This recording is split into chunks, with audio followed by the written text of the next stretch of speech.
the overflow has been operating since July, and on average we've had 8 people there a night. The highest we had one night was 16, and probably the lowest around 4. So that will continue until we can kind of solidify what that next location is going to look like and what the program will look like. So what does October look like then? Because we're going to start seeing colder weather, and right. Some of the people that are out camping right now aren't going to be able to continue to do that. So is the plan then to continue to operate the overflow site at the library and kind of use that as the stopgap until November, or? We're going to just keep operating the overflow as long as we can and as long as we need to until something else is figured out.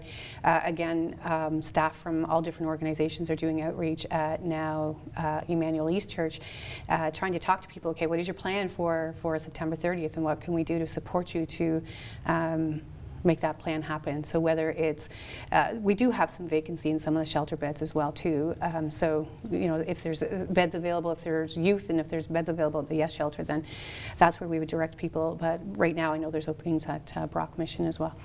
But for anyone who, if those are full, we will use the overflow, and we have up to 30 capacity in the overflow.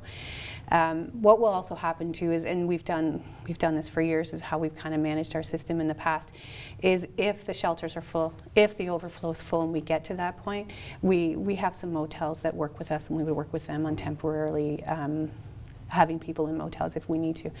We have, like, literally the system has conversations every day. Who's where do we need to make shifts, where can we move people?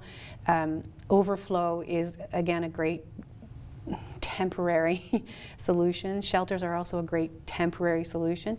But in terms of the order of things, if someone's in overflow, we really want to get them to an emergency shelter. At the emergency shelter, they have access to meals, shower, laundry, those types of things that they don't have access to in an overflow. So ideally, we want to get them connected to the shelter to be able to access that, as well as more connection to housing supports, because we have folks in those shelters who will work with them directly on housing plans.